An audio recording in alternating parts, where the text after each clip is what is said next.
Hello everybody, this is step 3 of the cake slice sculpture project of adding in your plaster. Now these are plaster strips. This is what they look like. Plaster is basically, it is calcium sulfate. That's what all of the little solid areas are. It's kind of like a powder form that you kind of see spreading on here. And then it's using like a cheesecloth netting as the actual sheet part of it. Plaster can also come in a powdered form that you just add water, but this way works better for what we're doing now. So you need 2 strips of this. You need a bowl full of just a little bit of water, like this is about less than halfway, okay? It's really important that you do not put a lot of water in the bowl.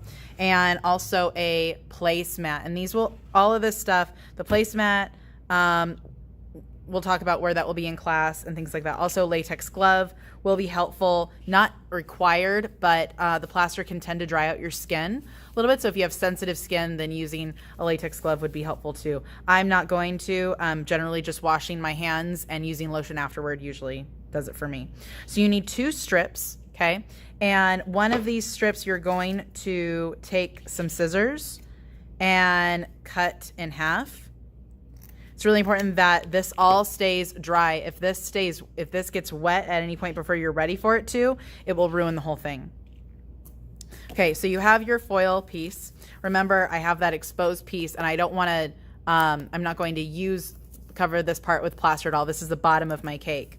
It's really important that you pay attention to how I am laying the plaster onto this cake so that way you can utilize as much space as you need to. So use your big piece first, okay? You're going to get your thing of water. You're going to dip this into water, submerge it entirely. You want to kind of be careful that it doesn't fold into itself, and if it does, you just kind of take it away. Okay, and then it drips. And then the first thing that you're going to do is you're going to start on the square part, and you're going to drape it over like so, and then drape it over the top and just let it fall, okay? And then you are going to start that smooth out process. The point of this is that you want to get rid of most, if not all, of those little bumps. So you're just going to smooth this in. You can put your finger in some water just to kind of get it a little bit more wet, smooth that area out.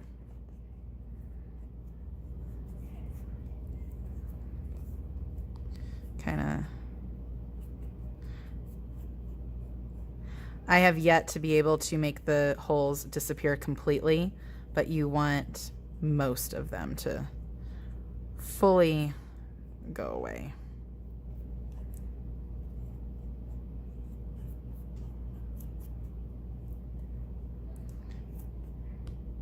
You want to make sure that this is fully smoothed out before you get any other pieces, and because it starts kind of drying almost immediately, so you just want to work this in first before adding in any other piece.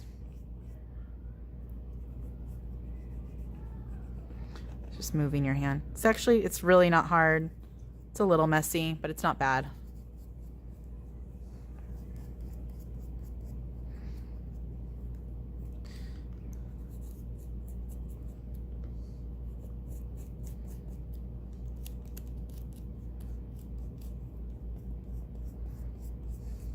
You can kind of spread it into the foil a little bit just to smooth it out entirely. Okay. And then you're going to take one of your strips. So this part should be covered.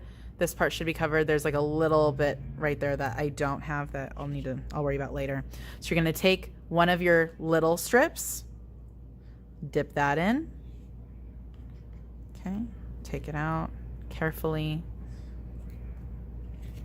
And then starting again from the back of the cake.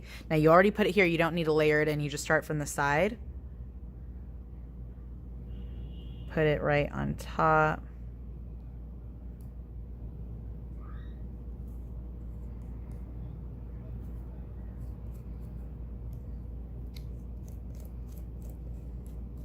And smooth that out. Okay, get this piece in there.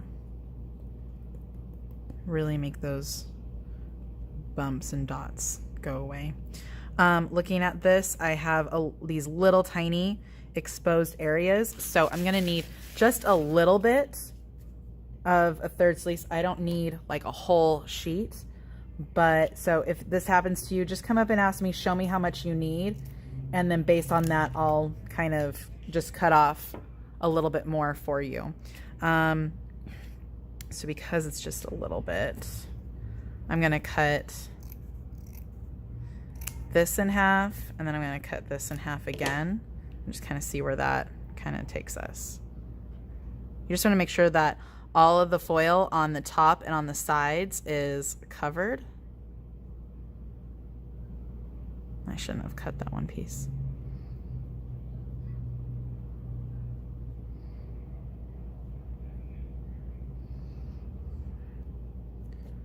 Get that in. See if it folds on you. You just have to very carefully unfold it. Make sure that it's all lays flat on there.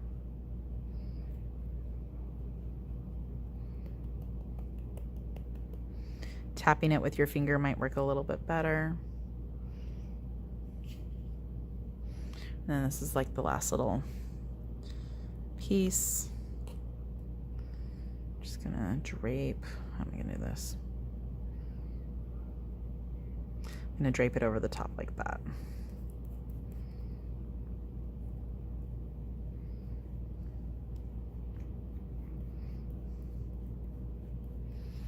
So hopefully you're only going to need to use 2 strips. I used like 2.5. If you see like that puckering right there, you want to make sure that that goes down. That's where I had bent my foil before. Just kind of want to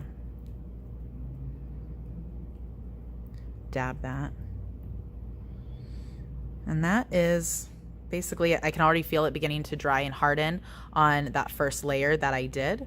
But this is your plastered cake slice. Okay, once you have this, again, that part is still exposed. Once you have this, go ahead and put this, show me, and I'll show you where to put this, of where we're storing it in class. All right. For cleaning up for your plaster, by the way, when you're all done, make sure that you get a paper towel. If this plaster dries and we just let it go, it's actually toxic if anybody was to ingest this. So you just want to get a paper towel wet, and you want to wipe the placemat entirely, making sure that any of that dust probably came off. Okay. And dump this water. I'm going to give you guys a special bucket to dump this in rather than just down the sink. So don't dump this down the sink, please. The plaster will really hurt the pipes and everything. So you'll dump this down into a specific bucket. Put this in the drying rack just as you normally would. You'll put this back in the materials station and you'll be good to go. All right, thanks.